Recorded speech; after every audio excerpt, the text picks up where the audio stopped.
So, when I ask, what is Odoo? What comes to mind? Well, Odoo is a bit of everything. Odoo is a suite of business management software that some people say is like fertilizer because of the way it promotes growth. But some people also say Odoo is like a magic beanstalk because it grows with your company and is also magically affordable. But then again, you could look at Odoo in terms of how its individual software programs are a lot like building blocks. I mean, whatever your business needs, manufacturing, accounting, HR programs, you can build a custom software suite that's perfect for your company. So what is Odoo? Well, I guess Odoo is a bit of everything. Odoo is a fertilizer, magic beanstalk building blocks for business. Yeah, that's it. Which means that Odoo is exactly what every business needs. Learn more and sign up now at odoo.com. That's ODOO.com. Liver health isn't just about detox or digestion. It's at the center of your energy, hormones, mood, even your skin. Today's guest says it is the most overlooked factor in women's wellness, and she's here to explain why taking care of your liver might be the key to changing everything.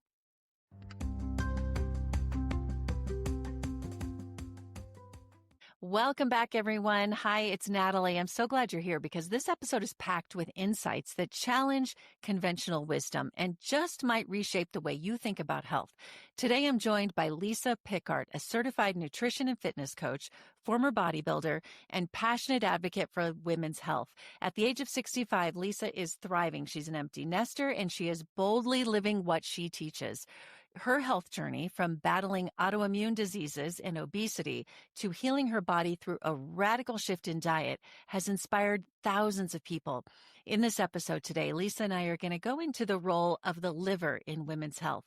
We're going to talk about why it is often called the silent killer, how it impacts everything from your metabolism to your mood, and what symptoms could be pointing to liver dysfunction.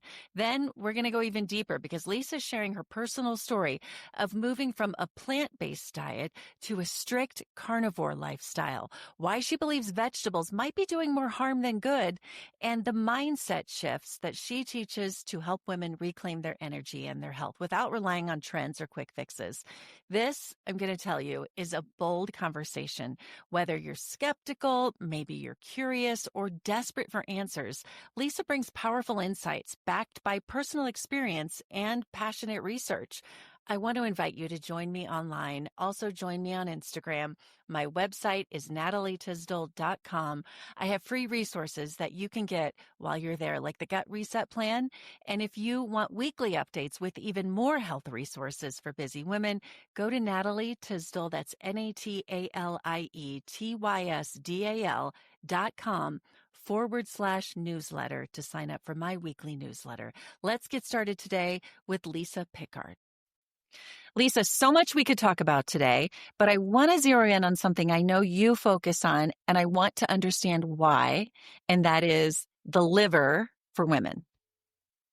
So the liver has been named for well over 3,000, 4,000 years in other countries as the organ of life or the seat of life. Most people don't look at the liver, but we all have side effects of what the liver has done to us. And the main important thing, the reason why it's the silent killer, is because it has no nerve receptors. So it doesn't scream pain, but once it leaves the liver and it goes into your body, now we have pain from head to toe. So this is why I dug deep into what is the root cause of all of our problems, and I came up with the liver. You think the liver. So you're all about health overall. This is your life. This is what you talk about. But how is it that the liver matters so much when we hear in our world, we hear so much about other things? We hear about cortisol. We hear about, our metabolisms, but I know metabolism has a lot to do with liver too. Explain, go a little deeper. Why is the liver the first thing we need to think about? So when we put items on our skin, we all wear makeup, maybe it was pure, maybe it wasn't pure. Maybe you're just coming into the pure era of your life. You're tired of wrinkles. Do I do Botox? Do I not do Botox? So the skin is your largest organ, and then the liver. So the liver is the biggest internal organ, but your skin is the largest external. Every single thing in this environment, everything the air you breathe, the lotions you put on your skin, whatever you put in your mouth has to go through your powerhouse, which is your liver. So this is the detoxing system of your entire body. When the liver has higher visceral fat or body composition fat, which are two different fats, and the adipose fat, now we have what we would call like Denver traffic, right? So you go to the outskirts, you're in the rural area, you're just flowing along. All of a sudden, the cars are backed up. You can't get to your turn. You can't get to the off branch. Why? And it's your liver can no longer, it has two portals. One goes to the lower body, one goes to the upper body. In other words, your digestive tract and your heart. When you have symptoms on the right side of your body, they are 100% related to your liver. If you have symptoms on your left side of your body, like your heart, it's still connected. The only portal goes right back to the liver. This is why it is called, the live right? Or die, right? So at the end of the day, the liver is your powerhouse. It is the metabolism of everything that goes on in your body. It affects metabolic syndrome. It affects your lymphatic system. It affects your fascia. It makes your serotonin. It makes your dopamine, when all these things get off balance, your thyroid, and thyroid's a big one because that's one of the biggest things that women suffer from is hypothyroidism, or like myself, I was a hyperthyroidism. I don't have it anymore, completely cured. However, when the liver gets sluggish, we have a little congestion. And then it moves into the stage of fibrosis, which goes to the fourth stage of cirrhosis, and then we go to cancer. Hi, I'm Chris Gethard, and I'm very excited to tell you about Beautiful Anonymous, a podcast where I talk to random people on the phone. I tweet out a phone number, thousands of people try to call. You talk to one of them, they stay anonymous. I can't hang up. That's all the rules. I never know what's going to happen. We get serious ones. I've talked with meth dealers on their way to prison. I've talked to people who survived mass shootings.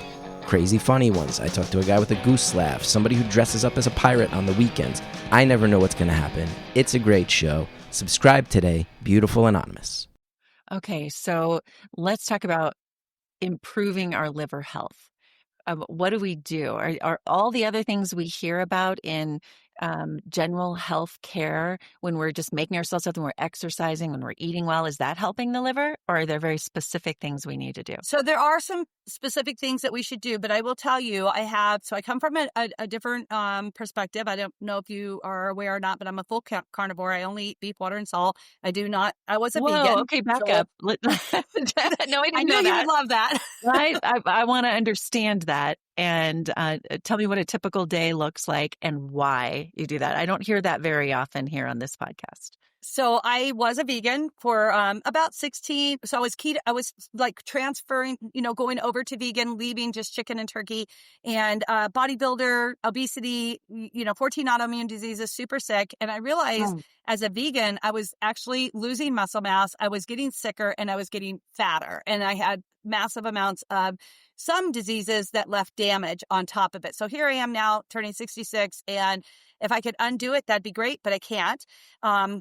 So when we talk about what happens when you go carnivore and my day, I get up, I train, I'm very regimented. And a lot of people are like, why? Why do you stay regimented? The bottom line is if you don't have good habits, you'll have bad habits. Yep. So we have to focus on that choice every minute of every day. So when I get up in the morning, I train, I teach, I do lives. I also do like whiteboard training. So I try to get out as much content to help other women to understand why they're in pain, why they're sick, which is the liver, and what the liver has to do from these vegetables, carbohydrates, sugars, coffee, these type of things that have to go to the powerhouse and be filtered out. So my day consists of Soleil water. My first thing that goes in my mouth in the morning is hot water with lemon in it. People That's go, well, wait favorite. a minute. I talk a lot about gut health. That's my favorite. First yes, thing. And they go, why? How are you doing lemon as a carnivore? Well, you know what? There are exceptions to every single situation. The liver will heal from the animal fat, but it has to have the bitter in order to break down that visceral fat. You should definitely stay on it for the rest of your life. If I give free advice to anybody, please do your hot water and lemon every single morning before anything goes in your mouth. So this, as you know, your gut is sick because your liver's sick. Yeah. So once your liver gets healthy, your gut will automatically heal itself, and then that starts to heal mental health, and that's another conversation. So then I do intermittent fasting. So I shut my day every day at 6:00 at night. That starts my new day. And then at noon, the next day, I open my window up. I've already trained. I've had, 6, 7 hours of a very productive day. I'm acute, my brain, no fog, feel fantastic. Then I go into my eating window. I typically go 23 hours every 24 hours of no eating, and then I eat one meal a day. And that meal might consist of like 6 to 12 eggs, 16 ounces of meat, sometimes a little slice of avocado with it, because I do believe in avocado. I think it has amazing healing benefits for our body as well. And that too, outside of meat, like avocado, you've put in I don't do it your often. section? So, I might go 8 months with no avocado, and then my body might say, hey, you know what? Let's get a little extra fat in, especially because I typically run about 18%, between 15 and 18% body fat. So if I'm getting a little bit low, I'm not able to get in enough animal fat, I will throw that fat in on top of it. And it just gives you that little extra boost. Number one problem people have about going carnivore is, what about my bowels? I don't have a gallbladder. I don't either. And when your body adapts to the proper amount of bile and the way the liver's getting rid of that congestion, your body starts to heal. It's truly amazing. So, tell me about your workouts without having eaten at 6:00 the day before.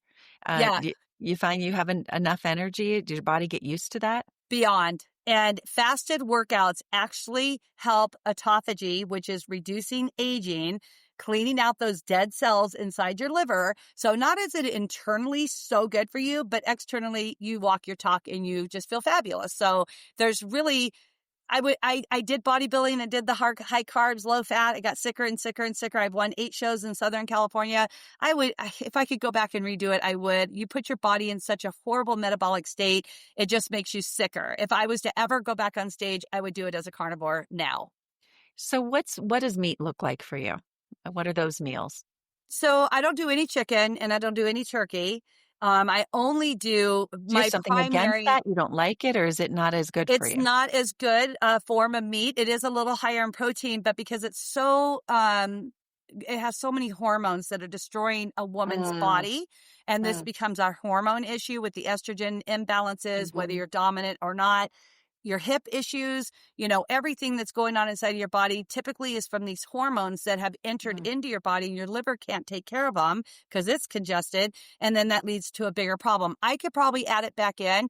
I struggle a little bit. I know this is going to be like a detour here, but Natalie, like literally, if you think about what a carnivore is you eat animals that have the second and third stomach, and chickens don't have that. So why would we eat them to start with? Are they truly a carnivore? I'm supposed if I was hunting and I was eating a grouse and that's the only food I had in the 1800s, I would have eaten it. You do what you got to do, rabbit, whatever it is. But like deer, elk, venison, bison, cow, these are the choices for the nutrients. The max amount of nutrients you're going to get are going to come from those meats. So primarily beef, or what is your primary source? Primarily beef. I don't eat any pork anymore. I did in the beginning, but I have histamine issues, and pork seems to trigger them just a little bit more. I could get away with maybe 4 pieces of bacon here and there, but I definitely can't live on it. So steak, ground beef, what do those meals look like? Primarily ribeyes. That's like a good fatty meat. You have to get the fat in over the protein. The fat is so much more important than the protein. Protein's important. We want good hair. We want good skin, good nails, good vision. That's all. Cell is all protein. But how much do you need? So let's just say, for example, your liver isn't metabolizing properly, and the genesis of it, you're going to go into putting more insulin into your body from the protein because it's going to convert over and store in your cells as a energy fuel source for the future, which you're never using. So now it just explodes into obesogens, which you end up fat. How do you end up, and how does your liver work without all of the other nutrients that are in vegetables and fruits and fiber and all of that? We don't need any of it. So the nutrients that you need, everything from DAKE The most primaries, they're in your meat. Your C is in your meat. Everything you need is in your meat, and fiber is a lie.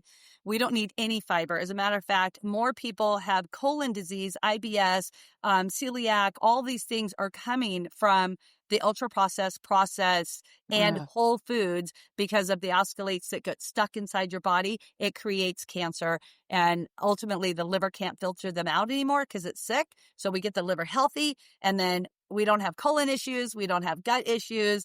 Literally the testimonies, like I was telling you about the Healing Humanity documentary coming out, there are thousands of testimonies there to show people how they have overcome, everything, even autism. They've done massive amounts of study, 2,900 autistic and psychological issue people that have psychosis were on medications. Within 18 months, we're off all medications and functioning normal.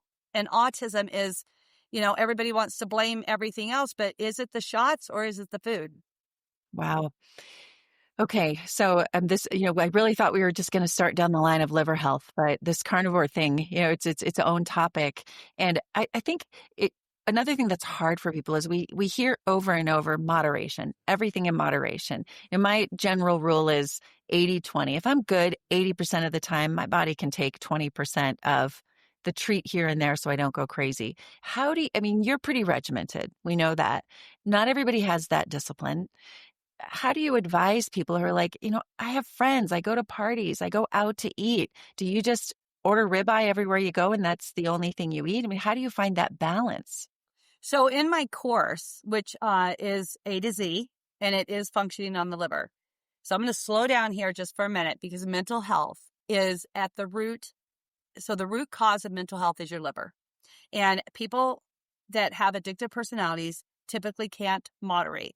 So for me, moderation is out, because if I'm going to be bad, I'm going to be 100% bad. I'm not even going to be 80% bad, which is how I got to be 260 pounds. I just threw in the towel and I said, look, if I'm going to be fat, I'm going to be fat, I'm going to be sassy, and I'm going to be 60, and that's just the way life is going to end.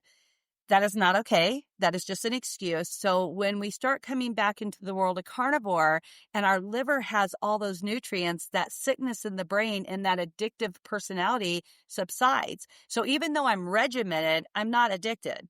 And I know that those two can kind of cross lines.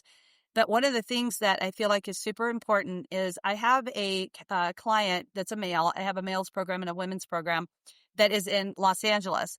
And he is a psychiatrist, and he is on carnivore, and he had gained a lot of weight, sits behind a desk all day. And literally as a doctor, I would have looked at him and said, why am I coming to you? Right? Like, what are you hiding in all that food that's now in your gut and your obesity? And so he said, how long, coach, do I need to stay carnivore? I said, the rest of your life. It's a lifestyle. He's like, well, wait a minute. Can't I have a drink here and there with my coworkers and go out and have a little holiday, whatever? I said, yeah, you could do that. He goes, oh, I can? I said, yeah, but your next client that's addicted to heroin, please make sure you tell them they could do heroin on Saturdays. Yeah, but having some ice cream with your kids every once in a while, like, are you saying, and at what point? Like, I look at life of modeling these things to my kids, and I'm probably not going to put my child on a carnivore diet from the beginning. I would recommend all children on carnivore from nursing. So if you're going to breastfeed, go straight to bone broth, from bone broth to ground up meat, eating the bones, living on that. And eventually they will just eat meat. That's like going to be the number one source.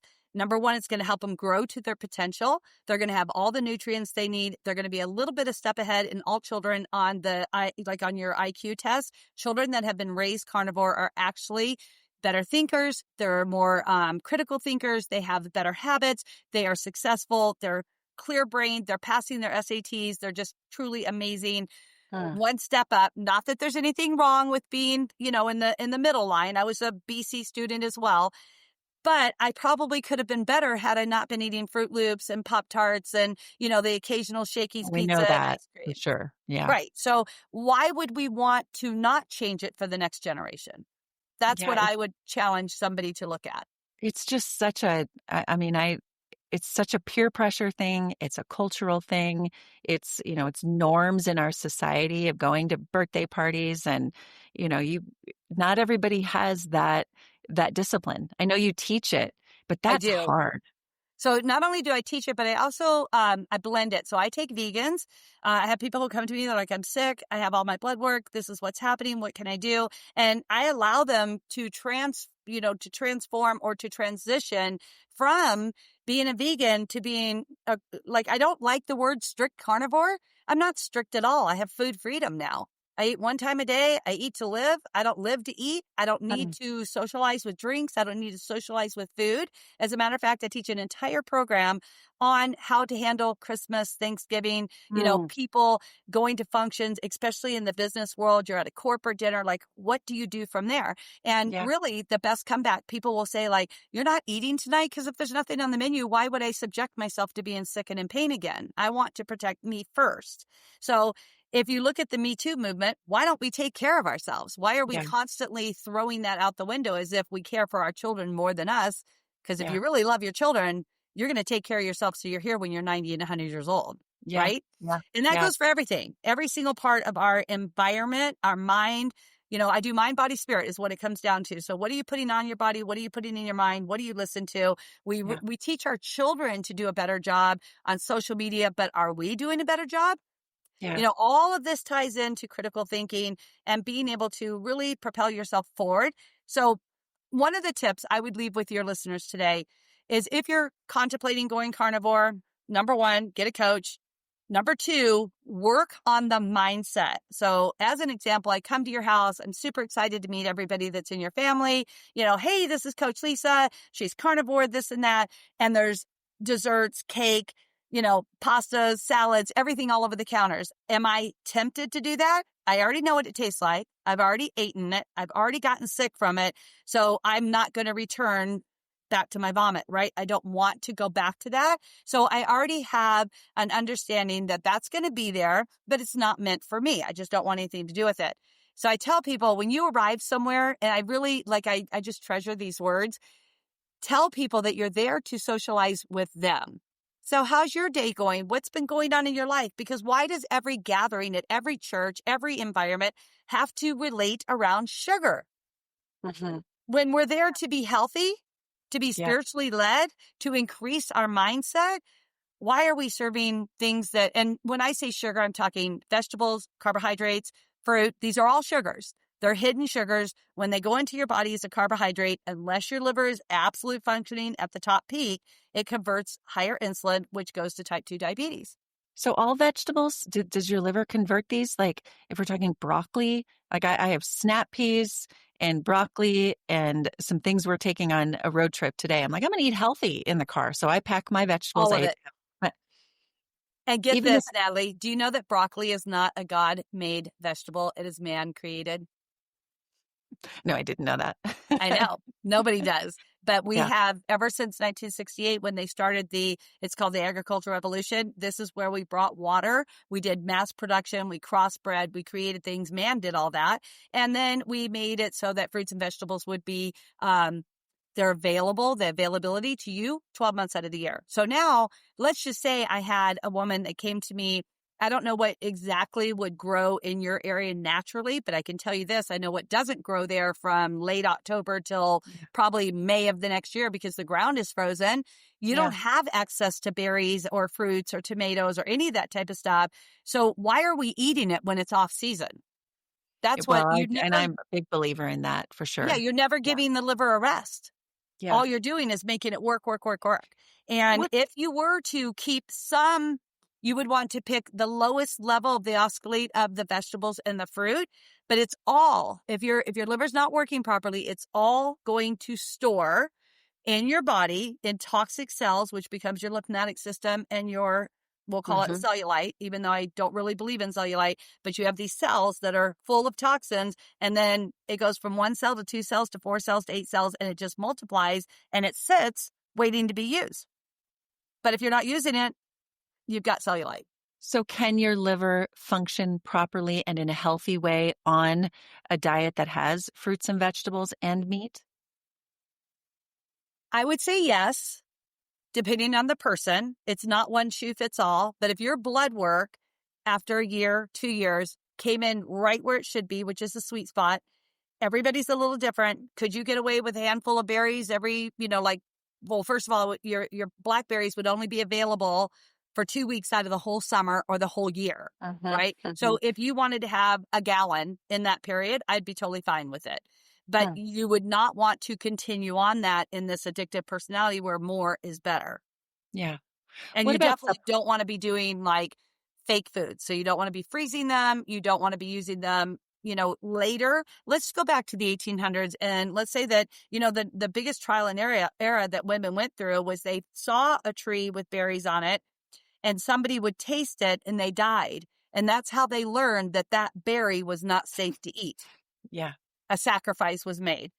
So if we have all this knowledge today and we bring forth what is okay, we've also gone into what's not okay by the obsessiveness of it, which is being a vegan, or 80% fruits and vegetables and 20% meat. If you could flip that and do 80% meat and then a little on the outside, that's okay. I wouldn't do it, but some people can do it, and I would support them and help them to do it properly. What about supplementation with protein? If you have a smoothie or whey protein powders or collagen, obviously those are really popular things right now.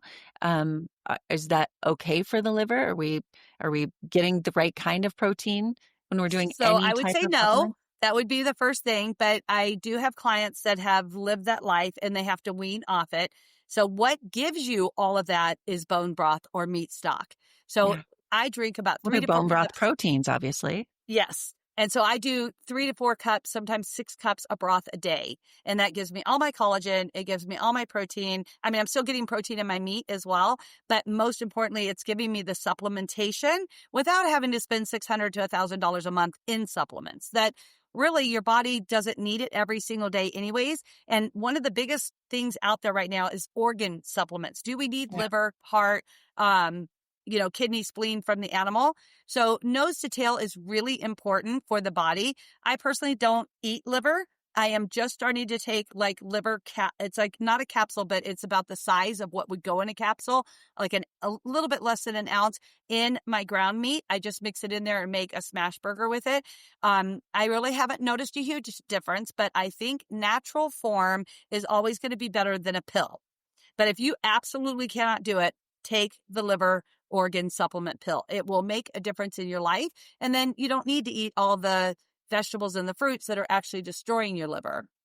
Wow.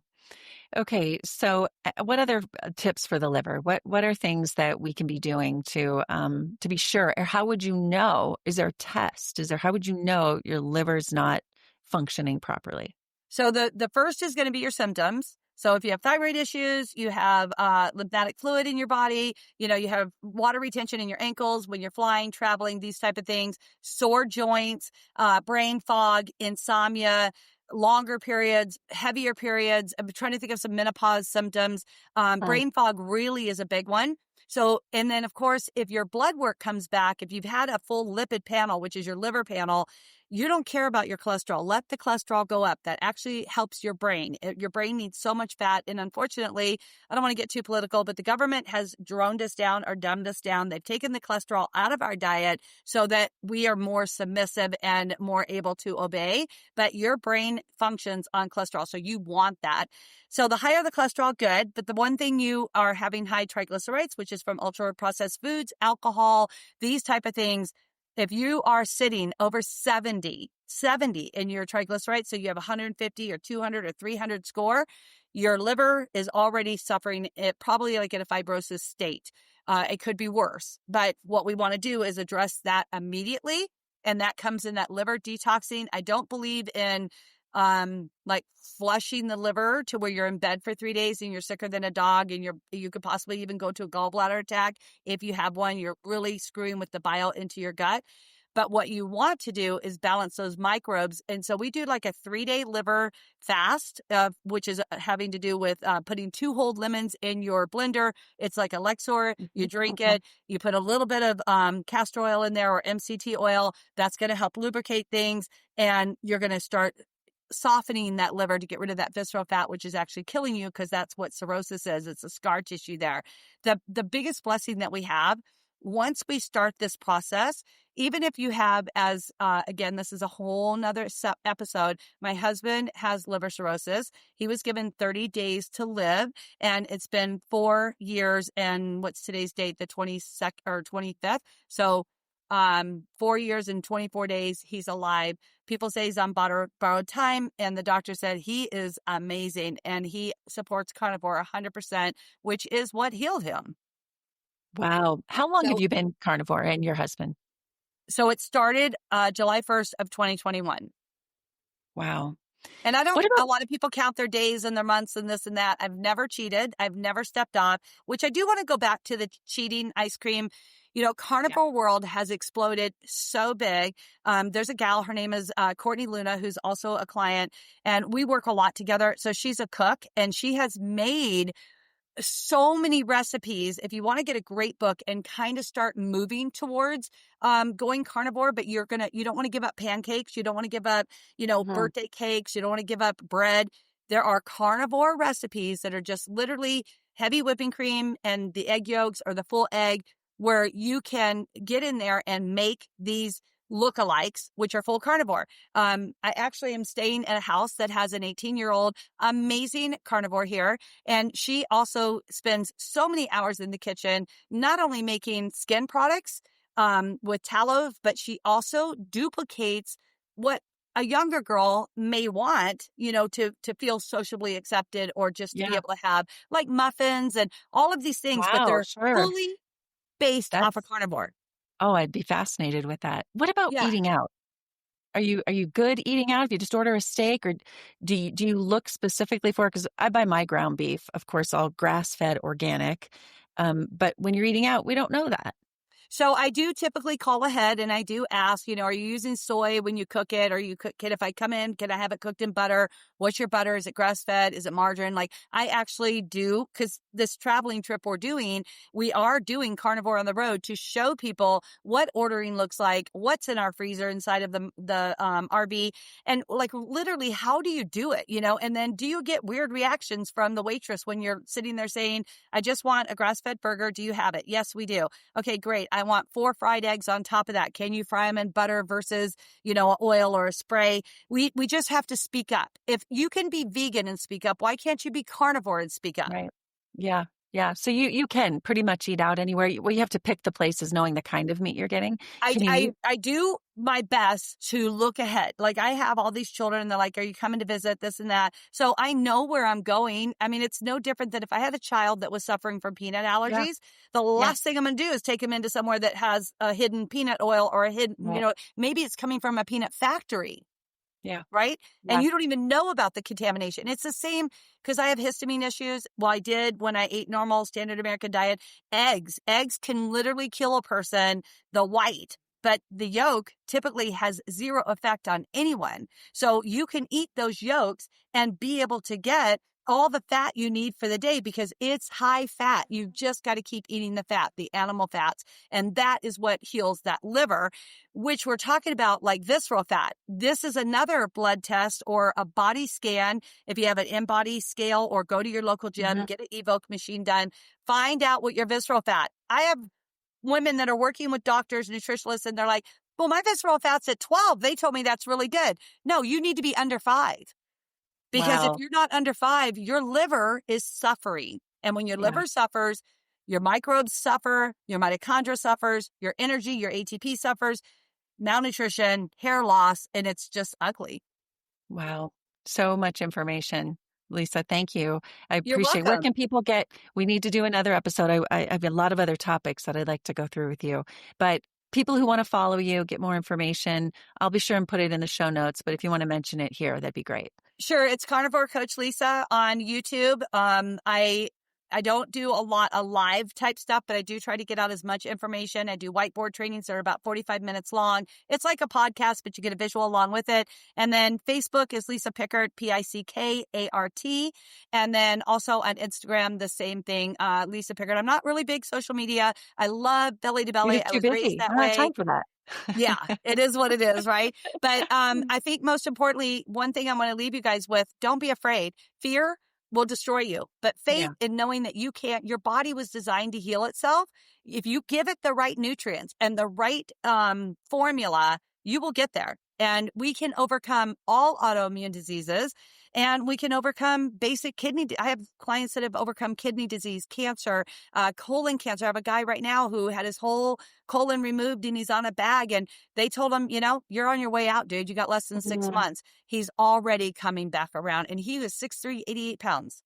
Wow.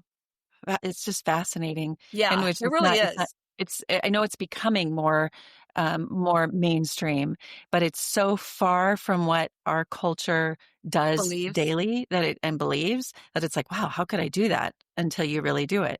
Yeah. And I do focus, we talked a little bit about mental health here, but I do focus on another program inside the program. So when you purchase the course, it comes with like 35 programs inside of it. And one of them is untying the lies that we believed. Why did we believe what our parents told us? Why do we believe the coach at school? Why did we believe the schooling education program?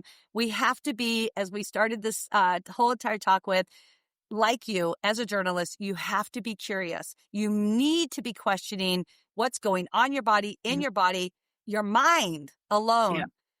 Food noise, people noise is huge. And this goes for male and female, being driven politically. What's the narrative behind it?